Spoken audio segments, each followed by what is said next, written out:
இந்த எலெக்ஷன் ரிசல்ட்டுக்கு அப்புறம் தமிழ்நாட்டு மக்கள் மேலே அக்கறை இருக்கிற நிறைய பேர் பார்த்தீங்கன்னா, நான் இந்த தமிழ்நாட்டு மக்களுக்காக ஏதாவது சேவை செய்ய கடமையாற்ற நான் வந்து அப்படியே துடிச்சுடிச்சிட்டு இருக்கேன் அப்படின்னு அடுத்தடுத்த நபர்கள் பார்த்தீங்கன்னா வந்துட்டே இருக்கிறாங்க. அதெல்லாம் பார்க்கும்போதுப்பா, இந்த தமிழ்நாட்டு மக்கள் மேலே உங்களுக்கு எவ்வளோ பாசம் அக்கறை எல்லாமே கலந்துருக்கு பாரு அப்படின்னு யோசிச்சுட்டு இருக்கும்போது, அப்போ நேக்கு மட்டும் அந்த அக்கறை இருக்காதா, நான் மட்டும் நான் இழிச்ச வாழ்வா அப்படின்னு சொல்லி கிளம்பி வந்தவங்க தான் லதா ரஜினிகாந்த் அவர்கள். லதா ரஜினிகாந்த் அவர்கள் திடீர்னு நான் மக்கள் சேவை ஆற்ற போகிறேன் அப்படின்னு சொல்லி வந்து நிற்கிறது எப்படி இருந்தது அப்படின்னா, இந்த ஃப்ரெண்ட்ஸ் திரைப்படத்தில் பார்த்தீங்கன்னா மதன் பாபு தான் வந்துட்டேன் அப்படின்னு சொல்லி வாண்டடாக வந்து வழிபடுவார்ல, கிட்டத்தட்ட அந்த மாதிரி தான் இருந்து.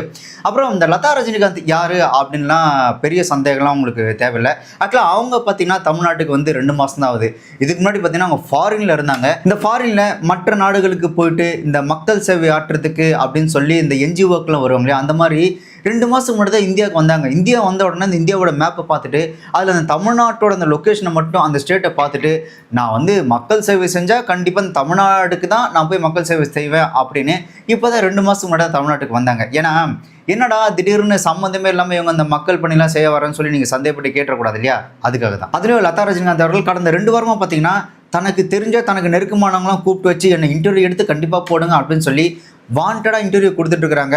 இன்னும் கொஞ்சம் பெரிய யூடியூப் சேனலே அவங்க தொடர்ந்து இந்த இன்டர்வியூஸ்லாம் கொடுத்துட்டே இருக்கிறாங்க. சுவாமிஜி சொல்வார், நீ அமெரிக்கா பார்க்கலன்னா அமெரிக்கா இல்லைன்னு அர்த்தம் கிடையாது. சுவாமிஜி அடிக்கடி சொல்லுவாங்க, இந்த மாதிரி நீ அமெரிக்கா பார்க்கலன்னா அமெரிக்காவே இல்லைன்னு அர்த்தம் கிடையாது. கேப்பே விடாம பேசுற பார்த்தா ஒரே டயலாக தான் ஊருக்குள்ள சொல்லி தெரியற போல இருக்கு. அதுலயும் அந்த இன்டர்வியூஸ்ல இவங்க பேசுறத பார்க்கும்போது எப்படி இருந்ததுன்னா, அந்த சதுரங்க வேட்டை திரைப்படத்தோட டயலாக் ஒன்றுல, நான் சொல்கிறா விஜி, எனக்கு மட்டும் இவனை பற்றி தெரிலன்னு வையா, இவன் பேசலன்னா அப்படியே உண்மை நம்பியிருப்பேன் அப்படின்னு ஒரு டைலாக்லாம் கிட்டத்தட்ட அந்த மாதிரி தான். என்னென்னமோ சொல்கிறாங்க, ஆனால் வாய் கூசாமல் பயங்கரமாக பொய்யை அடித்து தள்ளுறாங்க.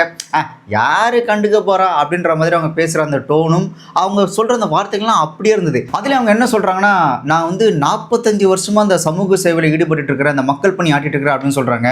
இந்த விஐபி படத்தில் வந்துட்டு ஒரு டைலாக் ஒன்று வரல, ஏய் நான் உன்னை 10வது எக்ஸாம் எழுதும்போது பார்த்தது, அதுக்கப்புறம் உன்னை இப்போ தான் பார்க்குறேன். அந்த மாதிரி அவங்கள எப்போ பார்த்தன்ற ஞாபகம் எனக்கு இப்போ வரையும் வரல.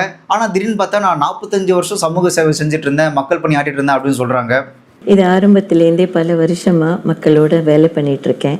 நம்ம மனசுக்கு பிடிச்சதை என்ன பண்ணணும்னு நினைக்கிறோமோ இந்த 45 இயர்ஸாக பண்ணிகிட்டே போயிட்டோம். என்னென்னமோ சொல்கிறான் விஜய், இவனை பற்றி தெரிலன்னு வச்சுக்கியா, நானே கூட நம்பியிருப்பேன்.